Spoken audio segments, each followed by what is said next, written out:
Peter B. Collins, News and Comment. It's Tuesday, December 6, 2016. There's a lot of news to comment on today. I always like to mention that this free daily news and commentary podcast is available on YouTube, so you can access it on your phone and almost any device of any type. It's legacy building time for Barack Obama. And today he issued a 61-page report and gave a speech trying to define the war powers that he asserted for himself and suggest that the next president should show restraint. Now, there's a whole lot of irony, some hypocrisy, and some downright deception involved in what the president is trying to say. And I'm linking to a great analysis written by Alex Emmons at The Intercept. And what the president tried to do was talk about drone strikes, the hot conflicts that we're engaged in around the world, and whether the legal authority exists for the current president or the next president to operate in the manner that Obama has. He laid out the administration's alleged self-imposed limits on military operations, but he hasn't really observed those limits, at least not in critical cases that bother me. So Trump will inherit bombing campaigns in 7 countries, a legally unaccountable drone program, and an open prison at Guantanamo Bay. And the president tried to put a positive spin on this. But the fact is that the limits, the guidelines, the ruled policies that he has published are not enforceable on the next president. They're nice suggestions. It's like leaving a note in the desk drawer in the Oval Office. And this past October, in an interview with New York Magazine, Obama noted that his executive reforms to the drone program were motivated by concern that he would hand off a killing program with no oversight or controls. You end up with a president who can carry on perpetual wars all over the world, and a lot of them covert, without any accountability or democratic debate, said Obama, like I did. Well, he didn't say that last part. I added it. But this is what's so frustrating. Because when you compare the actions of Barack Obama with the rhetoric of Obama, he comes up extremely short. So last month, we learned that Obama was elevating the Joint Special Operations Command into a new multi-agency intelligence and action force just in time for Trump to perhaps deploy them when some foreign leader responds unfavorably to a tweet or a phone call to a foe. I'm referring to China and Taiwan there. Now, related to the drone program, the report repackages many of the Obama administration's favorite propaganda lines for the next president. It refers to assassinations with the hazy phrase, targeted lethal force. It adamantly maintains that the U.S. has a preference for capturing terrorists over killing them, while it has routinely demonstrated the opposite. The report celebrates the clandestine killing program for its transparency, despite the fact that the president didn't publicly discuss the program until 2013. And in addition, most of the documents made public from the program were released due to leaks, lawsuits, and some congressional pressure. The report adopts the administration's practice of whitewashing civilian death tolls, arguing that the administration's record on civilian casualties exceeds the safeguards that apply as a matter of law in the course of an armed conflict.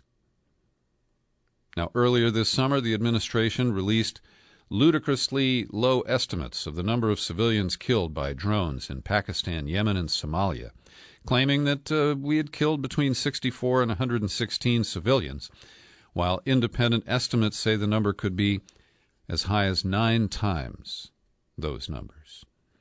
And in outlining standards for the use of lethal force, the report advocates a near-certainty standard that the target is present, that innocent people will not be injured or killed. Now, isn't that nice? In reality, we know that those rules are not observed. The report outlines additional legal safeguards the Obama administration claims that it applied before it killed the American Anwar al-Awlaki in Yemen, the only American citizen who it says was hit by a specific targeted strike. It doesn't mention the other 7 U.S. citizens who have been killed by drones in the last 8 years. The report boasts that American citizens have due process rights under the 4th and 5th Amendment, no matter where they are, and cautions the Trump administration to take constitutional rights into consideration when assessing whether it is lawful to target the individual. Now, this is laughable. It's not a joke that Donald Trump needs some guidelines and policies, and we can hope that he might even, observe them. But for Obama to lecture Trump and claim that he has set some sort of an example of restraint is really, really insulting. And we still have the issue of where the president derives authority. Most recently, Obama indicated that he is using the blank check that was given George Bush after 9/11, the authorization for use of military force, and has expanded the definition of an associated group of al-Qaeda to include al-Shabaab, an organization that didn't even exist at the time the law was passed and for years after that. So this is a very unsatisfying legacy document from President Obama. And I hope that it will be critically analyzed, like I just did, in other fora. But I don't really expect it. Well, the ability of the FBI to frame a suspect, to provide the means and the motive, the means and the methods to conduct some sort of domestic terrorism event, has been sealed by the allegedly uber-liberal Ninth Circuit Court of Appeals here in San Francisco. A 3-judge panel has upheld the 2013 conviction of a Somali-American man for trying to detonate a bomb at a Christmas tree lighting ceremony in Portland, Oregon, rejecting his arguments that the FBI had entrapped him and that the government had unconstitutionally intercepted his emails without a warrant. This is the case of Mohammed Mohamud, who was 19 years old. He was picked up by an FBI informant, and they used a loophole in the law where he was communicating with people overseas, and they intercepted the communications of his foreign counterpart, and that's how they learned about his own communications. Then they assigned him an FBI-paid informant, and I believe he was entrapped. But writing for the panel, Judge John B. Owen said, "Many young people think and say alarming things that they later disavow, and will never know if Muhammad, a young man with promise, would have carried out a mass attack absent the FBI's involvement. But he said some people take the next step. And technology makes it easier to capture the thoughts of these individuals. It also makes it easier for them to commit terrible crimes." And so this judge is rationalizing entrapment. Here, the evidence supported the jury's verdict, and the government's surveillance, investigation, and prosecution of Mohammed were consistent with constitutional and statutory requirements. When they use that phrase, consistent with, those are weasel words. They're not saying that it complies with. They're saying it parallels it, it's similar to. And so this is a really ugly decision that once again points out or proves to me that the FBI is a rogue agency that can frame people at will, and they target people at mosques and people who have ethnic identities or surnames that suggest that they might be Muslims. And so I'm very troubled by this. Kevin Gostola has written a good analytical piece at Shadowproof, and I'm linking to that in the show file for this podcast. And he reports that the Ninth Circuit also embraced the bad ruling in the case of the Newburgh 4, another FBI sting operation where the trial judge wrote that the suspect there, a man named Cromity, I think. Yeah, Cromity. The essence of what occurred here is that a government, understandably zealous to protect its citizens from terrorism, came upon a man both bigoted and suggestible, who was incapable of committing an act of terrorism on his own.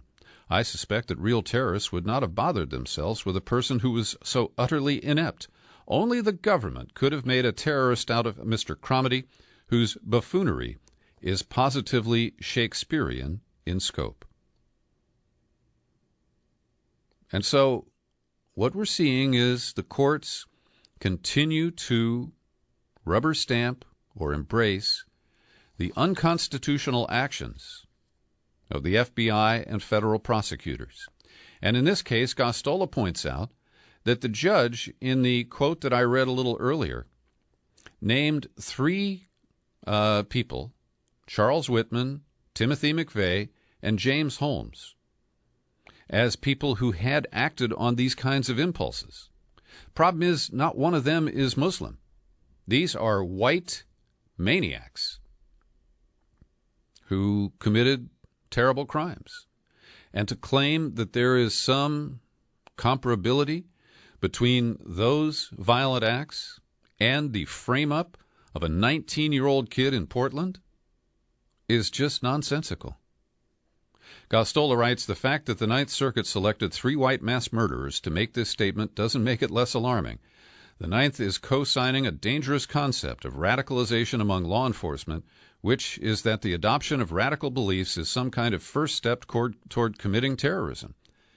And this can infringe on the First Amendment. So we are slipping more and more into a police state. And with Jeff Sessions, should he be confirmed as Attorney General, the kind of judges, including Supreme Court nominees, that Trump will put forward and the Democrats will either be feckless or unable to stop. We are sliding downward, friends, and it's going to be a really tough ride. Meanwhile, Congress is trying to remove the remaining teeth, and they're baby teeth, in an entity that was originally created by the 9/11 Commission called the Privacy and Civil Liberties Oversight Board. Now, it's toothless to begin with, but it is supposed to study issues and report to Congress about intelligence and any wrongdoing in the intelligence community. And Obama ignored it until the Snowden revelations made it convenient for him to trot out this panel to make it look like he was, really reviewing our intelligence and surveillance programs and going to make any, some sort of significant changes. It was an insider group that provided the expected whitewash and rubber stamp. And it's not as if I think that this group is really important.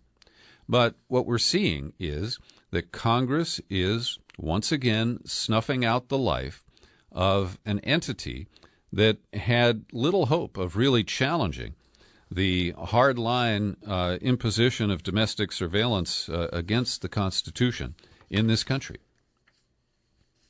And it shows the complicity, particularly of the Republicans who rammed that measure through, in rewriting the Bill of Rights and making those important amendments, like the Fourth and Fifth, optional in many cases. Every day I like to pause for a second and thank the people who support my work here at the Peter B. Collins Podcast with your subscriptions. People like Faith Peoples, Mark Brodsky, and Jeffrey Stewart. I appreciate each and every one of you, and I encourage you to get your friends to subscribe or maybe buy a subscription for a friend or family member for Christmas. I'd be happy to help you with that. You can just email peter@peterbcollins.com, and I can help you get an account set up for a friend or family member. And if you want to subscribe yourself, you're not currently a subscriber, it's easy. You go to peterbcollins.com, click on the menu button, it pulls down, you click on Become a Subscriber. That takes you to the sign-up page, and you can take it from there.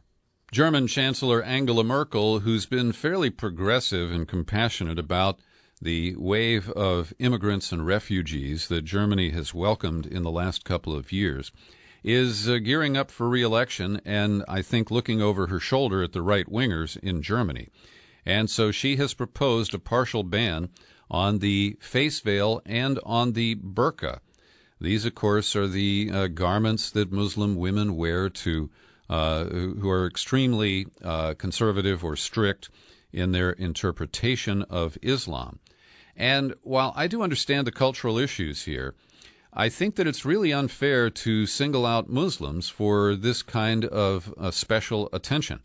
And my argument is that when they order Catholic nuns to take off their habits in public, to take off those bizarre headgear that many of them still wear, and to dress like civilians, then I would believe that this was a fair type of regulation.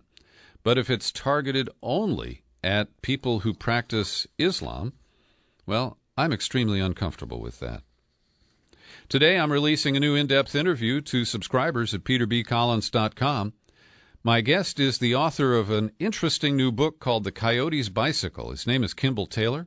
He's a talented journalist, and he is a surfer who spent a lot of time along the California coast and the coastline in northern Mexico.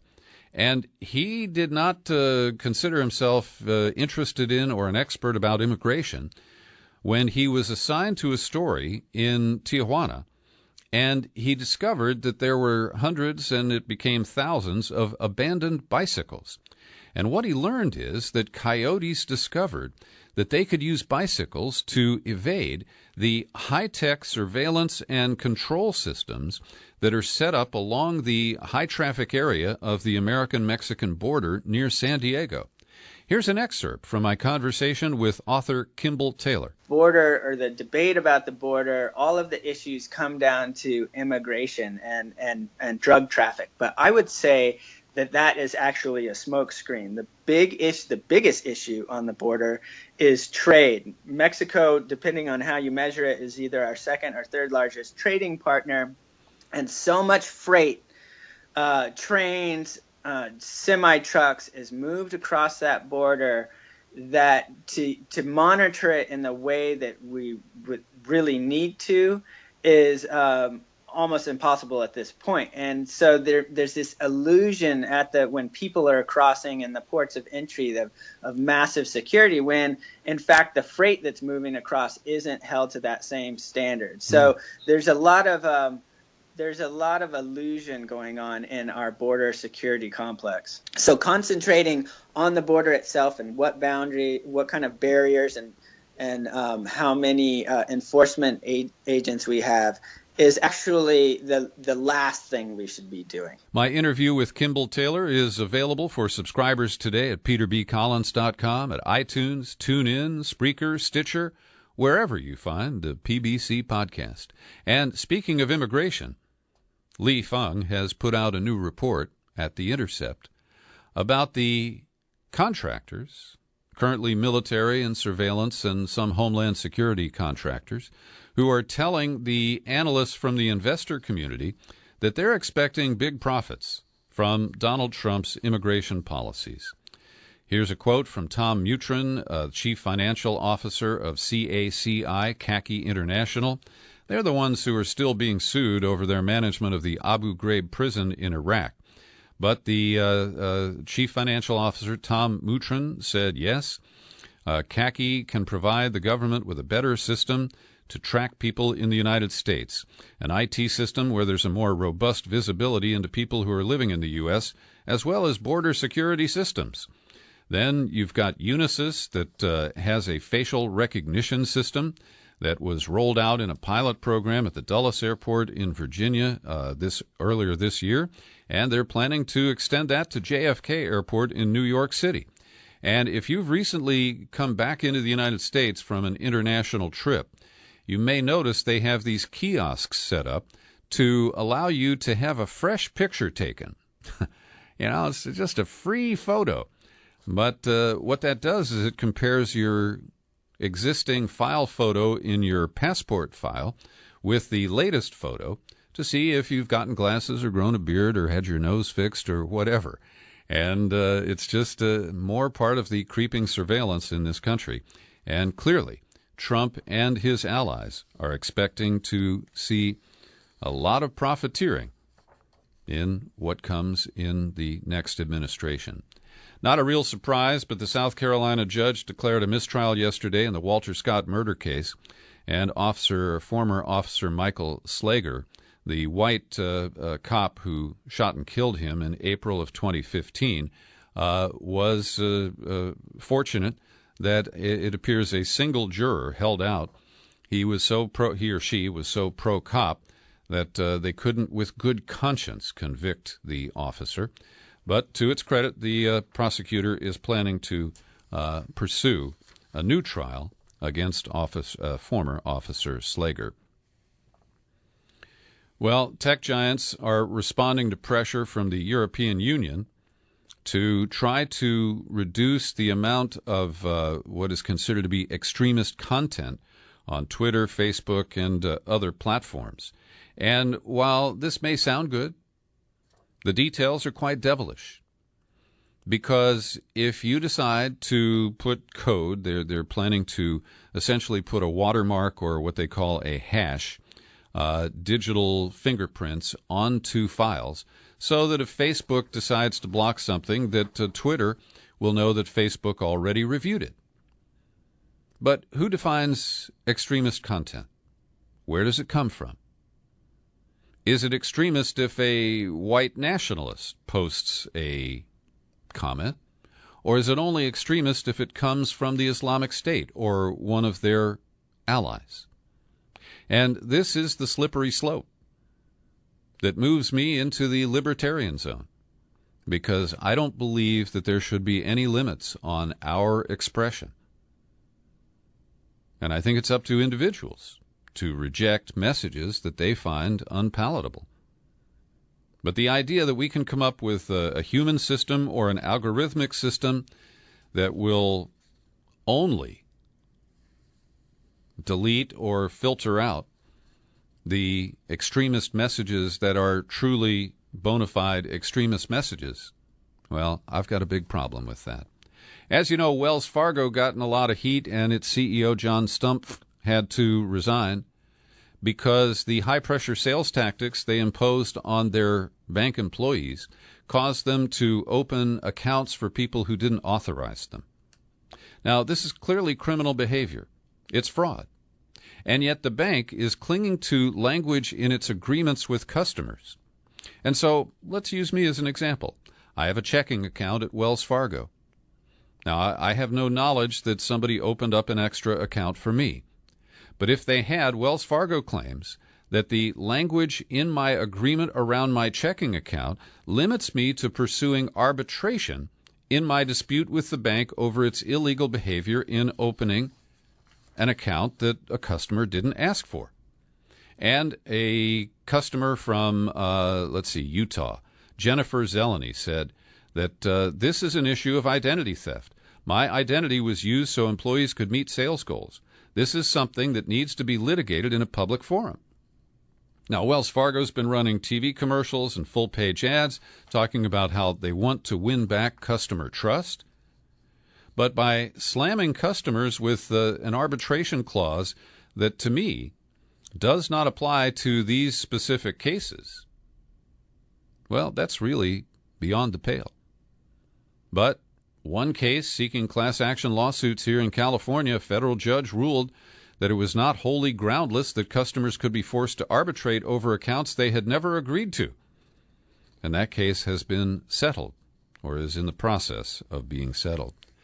There's an interesting dust-up here over water rights and legislation in California. You know, we have two senators. Dianne Feinstein is nominally the senior senator, and Barbara Boxer is on her way into retirement at the end of the month. But yesterday, Feinstein colluded with Republican House Majority Leader Kevin McCarthy, a bona fide idiot, and they inserted, without any committee hearings or other deliberations, language into a water infrastructure bill that would override endangered species protections for native California fish. And the idea is that we'll let the fish die because farmers in the Central Valley need this water. And Boxer, who was a fiery, feisty senator who led the charge to get women elected to the Senate. That goes all the way back to 1992. And during her first 3 terms, she was a tough liberal who represented me very well. And then something happened. A guy named Obama got elected. And suddenly, Senator Boxer, who had opposed Bush's wars, acquiesced to Obama's wars. And Barbara Boxer, who had opposed Bush's surveillance, acquiesced to Obama's surveillance. And she has rarely challenged her colleague Feinstein, who is several notches more conservative than Boxer. But now, because of this water bill, Boxer said this is so wrong, it is shocking, and she said she will use every tool at her disposal to block the legislation. Now, she can only filibuster until the end of this session, which will come up probably before Christmas. They could possibly still be in session between Christmas and New Year's. But I think her ability to stop this is going to be limited. But it's nice to see that Barbara Boxer didn't completely give up her feistiness as she became a seasoned United States Senator. There's a gentleman from Texas, a Republican, who's published an op-ed in today's New York Times. I've linked to it. He says, I'm a Republican presidential elector, and people have asked me to change my vote based on policy disagreements with Trump or because of the popular vote difference. He says, I don't think presidents-elect should be disqualified for policy disagreements or because they won the Electoral College instead of the popular vote.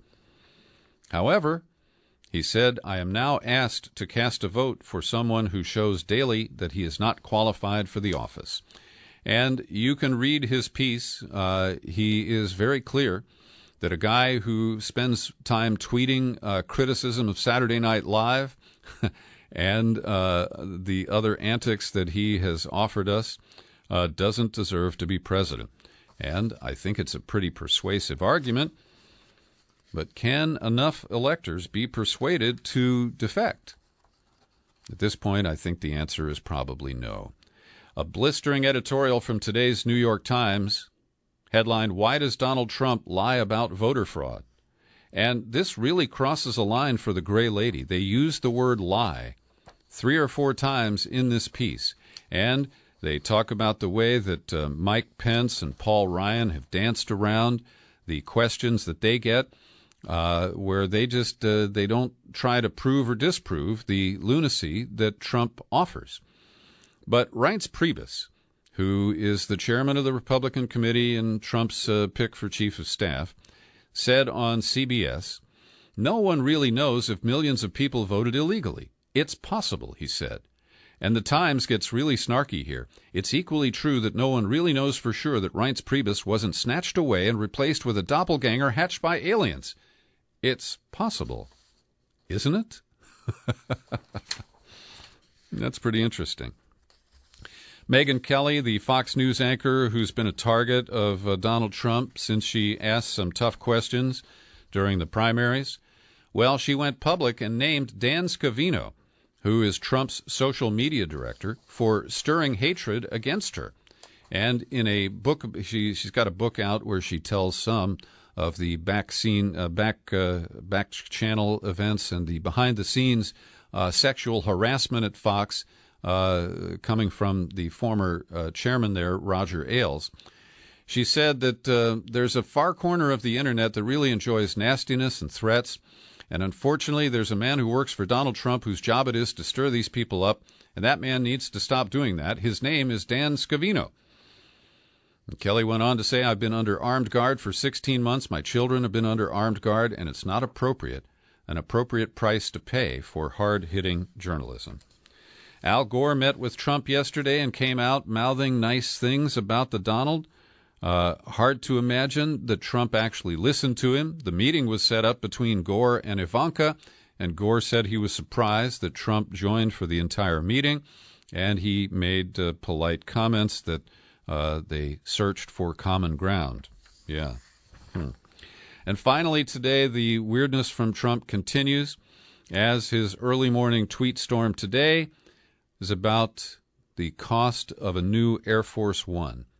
And this, to me, again, is inappropriate for a president-elect to be weighing in on these issues. If he actually takes office on January 20th, he'll have plenty of time to deal with matters like this. And it's hard to know if he's simply taking a swipe at Boeing, which would profit from the Air Force One contract. He overstates the amount by at least $1 billion. And again, this is such a distraction from the real issues that we face and the Trump problem that we are all trying to come to grips with. Thanks for joining me today for my News and Comment podcast. You're free to share this with absolutely everyone and let them know it's available on YouTube every day. I'm Peter B. Collins. Happy trails to you until we meet again. Happy trails to you. Keep smiling.